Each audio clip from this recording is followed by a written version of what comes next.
За тэгэхээр 10 сарын 7-оос 9-ний хооронд эрүүл мэндийн технологи 2022 эрүүл мэндийн салбарын одоо техник технологийн инновац дэвшилтэд бүтээгдэхүүний тэгээд салбарын одоо шинэлэг арга хэмжээний талаар танилцуулсан ийм үзэсгэлэн болж өнөөдөр ингээд өнгөө тавьж байна. Тэгэхээр 23 жилдээ бид бүхэн энэ үзэсгэлэнг тасралтгүй одоо зохион байгуулсаар ирлээ. За энэ удаагийн одоо үзэсгэлэнд бол төрийн болон хувийн хвшлийн 13 эрүүл мэндийн байгууллага, за эмнэлгийн тоног төхөөрөмжийн ханган нийлүүлэх 14 байгууллага, за эмнэлгийн одоо хэрэгсэл үйлдвэрлэдэг, ханган нийлүүлдэг, эмийн үйлдвэр гээд 40 гаруй байгууллага. За ер нь нийтдээ бол 80-аад байгууллага бол энэ удаагийн үзэсгэлэнд оролцлоо. За энэ удаагийн үзэсгэлэнгийн нэг онцлог нь бол Бүгд Солонгос улсаас 11 одоо эрүүл мэндийн салбарын технологиг нэвтрүүлдэг байгууллага бие даан бас манай үзэсгэлэнд оролцлоо. Тэгэхээр энэ 23 удаагаар зохион байгуулж байгаа үзэсгэлэн маань олон улсын шин чанартай болж байна. За үзэсгэлэнгийн үеэр бол нийтдээ бол 10-аад мянган одоо иргэд за манай эрүүл мэндийн салбарын ажилчид оролцлоо. За хөдөө орон нутгаас нэлээдгүй олон эмч, эмнэлгийн мэргэжлэнүүд, ард иргэд за бүр томилттой өдөр хурж иж арга хэмжээнд оролцлоо. Үзэсгэлэнгийн үеэр хоёр одоо манай эмнэлэг Бүгд Солонгос улсын эмнэлэгтэй одоо хамтын ажиллагааны санам бичигт гарын үсэг зурлалаа. За үзэсгэлэнгийн нэг онцлог нь бол үзэсгэлэнгийн дундуур бид бүхэн одоо ясны сэргэжилт, нүдний хараа шалгах гэх мэт төрөлсөн харийн мэжлийн тусламжуудыг бас зөвлөгөө үзлэгийг зохион байгуулсан. 4500 орчим иргэн бол энэ зөвлөгөө тусламж үйлчлэгээ авлаа. За цаашдаа бол бид бүхэн энэ салбарынхаа бас захим шилжилтийг бас сурчлах танилт зорилго агуулж байгаа. Энэний хүрээнд 10 сарын 15-нд захим эрүүл мэндийн технологи 2022 гэдэг үйлчлэгийг бас зохион байгуулна. За өнөөдрийн энэхүү арга хэмжээнд бол бас энэ захимынхаа талаар бид ард иргэд танилцуулаа. Хөдөө орон нутгаас зарим иргэд маань бас эрүүл мэндийнхаа үзлэг зөвлөгөөгөө захимаар бас энэ үйлчлэгийн үеэр авлаа. За тэгээд бид бүхэн эх жилийнхаа үзэсгэлэнг бол олон улсын үзэсгэлэн болгож зохион байгуулна. За өнөөдрийн бас мэдээгээр Турк улсын 2 компани энэ танаа үзэсгэлэнд оролцъё гэдэг хүсэлтэд илгэсэн байна. Тэгэхээр ингээд үзэсгэлэн маань улам өргөн хүрээтэй болж байна. Оролцогч нарын тоо улам их болж байна. Үзэсгэлэн бүүт байгуулъя гэсэн зохион байгуулъя гэсэн компаниуд орширж байна. Олон улсын шин чанартай болж байна. Тэгэхээр ингээд цаашдаа бид энэ үзэсгэлэнгээ улам одоо өргөн цаар хүрээгээр зохион байгуулах болно. За улсын 3 дугаар төвийн эмнэлгийн хувьд эрүүл мэндийн технологи 2023-22-т маш сайн амжилттай оролцлоо. Бид нар энэ удаа нийтдээ 5 чиглэлийн 7 мэс заслын технологийн одоо шинэ мэс заслын технологиор оролцсон байгаа. За эндээсээ бол 3 мэс заслын технологиг бид нар номинацид нэр дэвшүүлсэн.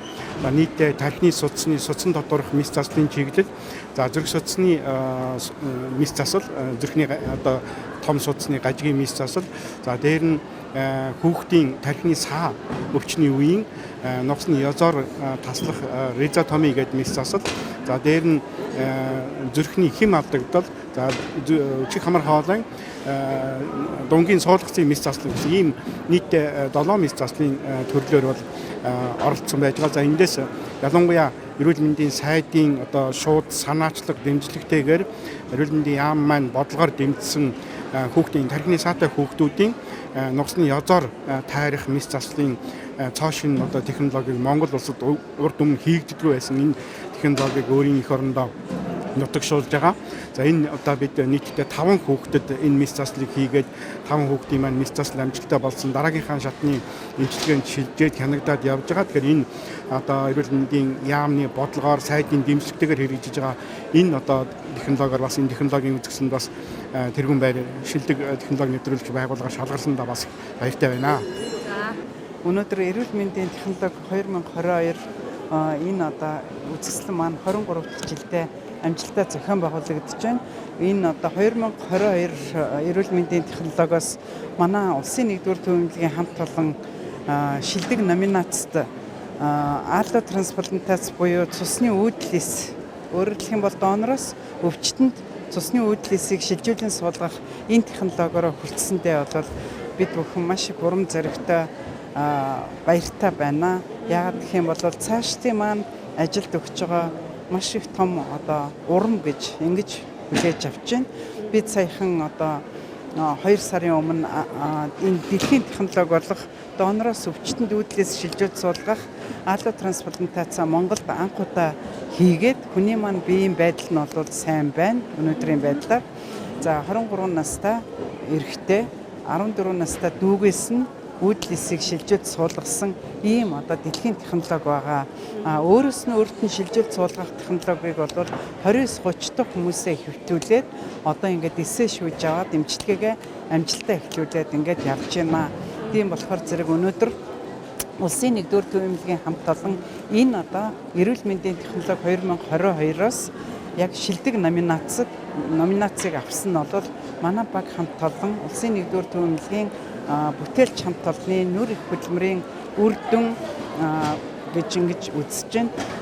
Энэ одоо технологиг өөрөөр хэлэх юм бол алло үүдлээсийг шилжүүлэн суулгах энэ технологиг нэвтрүүлэхэд эрүүл мэндийн яамнаас бол зохих хөрөнгө оруулалтыг шийдэж өгсөн нь бол бид эмч мэрэгчлэнүүд бид бүхнийг энэ технологиг нэвтрүүлэх, өөрийн орны хөрсөн дээр хэрэгжүүлэх алтан боломжийг олгосон гэж Ахмад эмч хүнийхээ хувьд бол баярлж байна.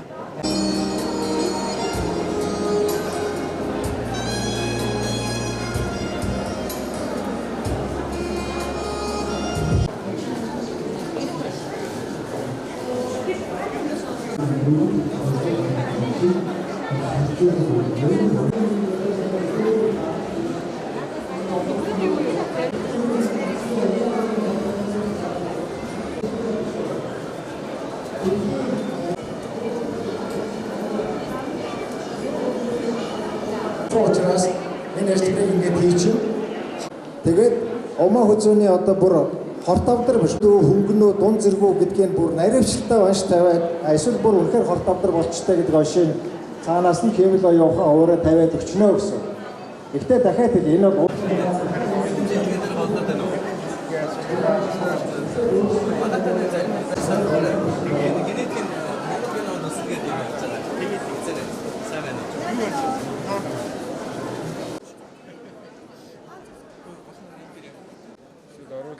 оруулж ирээ савлж байгаа.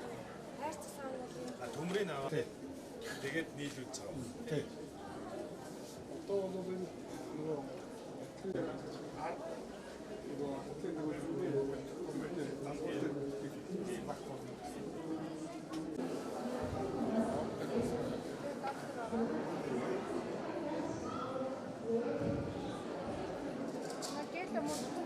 энэ утсаа голох уу байгуу? Гайгүй.